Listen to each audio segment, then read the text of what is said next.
दिन ऐसा आएगा कि ये जो मीडिया वाले जिनके ऊपर हम क्वेश्चन उठा रहे हैं ये अपनी बात के ऊपर पछताएंगे और पछतावे के बाद हो सकता है वो सुसाइड तक भी कर लें। तो ये शब्द मेरे लिए अच्छे नहीं थे। लोग जो है किसानों की आवाज़ को लोगों तक पहुंचाने के लिए आपने समय निकाला है,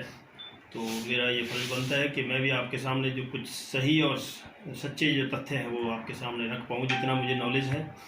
बहुत ज़्यादा मैं ये कहूँ कि मेरे को किसान आंदोलन के बारे में नॉलेज नहीं है, मगर हाँ ये ज़रूर है कि जब से किसान आंदोलन चल रहा है मैं भी अपनी भूमिका, छोटी सी भूमिका जो है वही वहाँ पे टिकरी बॉर्डर पे निभा रहा हूँ लगभग 7 महीने से। और आप लोगों ने ये देखा होगा कि बहुत से पत्रकार, मीडिया बंधु जो कहते हैं कि वहाँ तो गुलछड़े उड़ाते हैं, वहाँ पे ये सुविधाएं हैं, ऐसा है, एसी लगा रखे हैं, लोग जीन्स पहनते हैं, लोग इस तरह के कपड़े पहनते हैं। तो ये मुझे बड़ा दुर्भाग्य लगता है कि आज हमारे इतने सालों बाद भी, आज़ादी के बाद भी, अगर हम इन चीज़ों पे हमारा मीडिया अगर फोकस करता है और उन समस्याओं पे फोकस नहीं करता है, तो मैं ये कहूँगा कि चौथा स्तंभ कहे जाने वाले मीडिया पर भी उंगली उठनी लाजमी हो जाती है। मगर मुझे खुशी इस बात की है कि मेरे इलाहाबाद के जितने पत्र बंधु हैं वो हमेशा इस बात को आगे रहे हैं। सच्ची बात कहने से कभी अपने आप को पीछे उन्होंने नहीं किया, तो इस बात की आपको बधाई देता हूँ। आज आप लोगों ने भी देखा ही होगा कि ज़्यादा तो उंगली जो उठती है वो मीडिया पे उठती है, मगर मैं इसके साथ साथ दूसरे भी, अगर हम ये कहें कि 4 स्तंभ कहे जाने वाले होते हैं कि हमारी जुडिशरी है या विधायकी है या प्रशासनिक है, उनमें भी कोई वो नहीं है, ठोस नहीं है। वो भी उसी तरह उतने दरके हुए वो भी हैं जितना पत्रकारिता में आती है। बल्कि ये ज़रूर है कि उनको लाइन पे लाने के लिए पत्रकारिता जो है वो सबसे हमारी अहम भूमिका निभाती है। जब ये चीज़ अगर ये होता है तो सबसे ज़्यादा असर पड़ता है, और वो आज दिखाई भी दे रहा है। आप लोगों को भली भांति जानते हो क्योंकि आप कृषि प्रधान देश के वैसे नागरिक भी हो और उस एरिया में हो जहाँ पे पूरी की पूरी जो है हमारा जो जीवन जो है वो खेती पर निर्भर करता है। हमने छोटी छोटी जो कानून बने हुए हैं उनमें भी हमने देखा हुआ है कि अगर थोड़ा सा भी अगर काला बाजारी होती है या जो स्टॉक कर लिया जाता है तो क्या हालत हो जाती है आम आदमी की। और जब ये चीज़ कानून इससे हट जाएगा, कानून के दायरे से जब ये बाहर निकल जाएगी, तो आप लोग तो हमारे से ज़्यादा समझते हो कि उस समय देश के ऊपर क्या असर पड़ेगा और आम जनता पर क्या असर पड़ेगा। मुझे कई बार इस बात का अफसोस होता है। बहुत से जो लोग हैं जिनसे भी बात करते हैं, हालांकि बहुत जुड़े हुए हैं, लगभग पूरा भारत जुड़ गया है इस आंदोलन से, मगर फिर भी जो कुछ बचे हुए हैं या जो कुछ नहीं समझ पाते हैं वो ये समझते हैं कि ये किसानी आंदोलन है। मैं इससे हट के बात कहना चाहूँगा कि ये किसानों का ये आंदोलन नहीं है, ये पूरे समाज का आंदोलन है। वो उस आदमी का आंदोलन है जो भोजन से जीवित है। जब हम भोजन को तालाबंदी कर लेंगे, भोजन के ऊपर हमारा अंकुश हो जाएगा, तो आम आदमी जो है उसमें सही मायने में अपनी ज़िंदगी जो है नहीं जी पाएगा। तो ये बहुत से क्वेश्चन है और ये धीरे धीरे समझ में आ भी रहे हैं और आएंगे भी।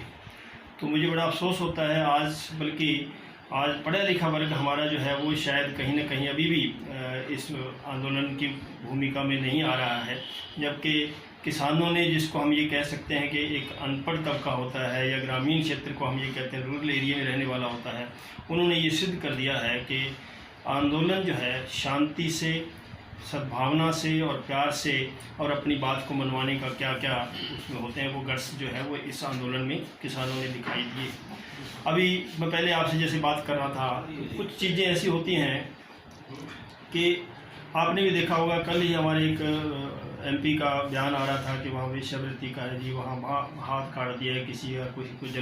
किसी को जला दिया है। ये 3-4 मुद्दे 7 महीनों में इनके पास आए हैं। तो मेरा उनसे यही कहना है कि आप सर्वे करवा के देखिए कि जहाँ अलग अलग जातियों के, अलग अलग धर्मों के या अलग अलग अपने कल्चर के लोग 7 महीने से वहाँ पे बैठे हैं और आपको 4 ये चीज़ें मिली हैं जो माइनर सी चीज़ें हैं। आप अंदाज़ा लगाइए, आप सोच के देखिए, आप सर्वे करवा के देखिए कि आप दिल्ली के जहाँ लोग बैठे हैं उसके इर्द गिर्द में क्या इस तरह के FIR दर्ज नहीं हो रही हैं, इस तरह के केस क्या वहाँ पे नहीं हो रहे हैं। तो कितना फेलियर हम मान के चलते हैं कि सरकार के पास इस मुद्दे को भटकाने के लिए ये छोटी छोटी दलीलें उनके पास आ रही हैं, कोई बड़ी दलील उनके पास नहीं जा रही है। कितनी अजीब बात लगती है कि आज भी हमारे कृषि मंत्री कहते हैं जी वो वापस नहीं होंगे, वैसे कोई बात करनी है तो आप कर लीजिए। देखिए कितना हास्यास्पद लगता है। और किस लिए बैठे हैं, जब शुरू दिन से ये बात होगी कि ये किसान जो है इसको रद्द करने के बाद आप एक कमेटी बनाइए और उसमें बैठ के दोबारा से किया जा सकता है। तो ये हठधर्मिता जो है सरकार की, हमारे चुने हुए नुमाइंदों की अगर ये कहें तो हमें अफसोस होता है कि हमने किन लोगों को वहाँ पे चुन के भेजा। तो आप लोगों से यही मैं तो कहना चाहूँगा कि आप जो है इस तरह की बातें जो है, कमजोरियां जो है, जो सरकार की कमियां हैं, जो आप अक्सर समय समय पे आप प्रिंट मीडिया में आप देते भी रहते हैं, आपके इलेक्ट्रॉनिक मीडिया भी आपका, जैसे आजकल ये व्हाट्सएप वगैरह उसमें भी आप डालते रहते हैं। तो ये आप लोगों का एक सहारा है। और मैंने तो, मुझे अफसोस भी है कि मेरे उन शब्दों पे मैंने एक दिन ये कहा भी था कि किसी ने कहा कि ये मीडिया, गोदी मीडिया इस तरह का, तो मैंने ये कहा था कि मुझे ऐसा लगता है कि एक दिन ऐसा आएगा कि ये जो मीडिया वाले जिनके ऊपर हम क्वेश्चन उठा रहे हैं, ये अपनी बात के ऊपर पछताएंगे और पछतावे के बाद हो सकता है वो सुसाइड तक भी कर ले। तो ये शब्द मेरे लिए अच्छे नहीं थे एक शिक्षक होने के नाते, मगर मेरी अंदर से निकली भावना थी कि जो लोग आज इस तरह की बातें करते हैं, जो बहुत से लोग, आपको ही पता है कौन कौन से जो चैनल हैं या और हैं, वो जो आप भी देखते होगे किस तरह के क्वेश्चन पूछे जाते हैं, किस तरह की डिबेट हो रही है आज हमारे उसके अंदर। जिस चीज़ पे डिबेट होनी चाहिए उसका कोई नामो निशान नहीं है, उसको आज हाशिए पे लाके खड़ा कर दिया है। इस आंदोलन को ऐसे समझा जा रहा है जैसे किसी गली मोहल्ले का कोई, मतलब जो नगर पालिका का कोई अनशन चल रहा हो। पूरे देश के अंदर ये फैलता जा रहा है, उसके बावजूद सरकार अगर स्टेट नहीं हो रही है तो मैं ये दुर्भाग्य कहूँगा, और आप लोगों के सहारे की वजह से ही ये आगे बढ़ पाएगा। धन्यवाद सभी।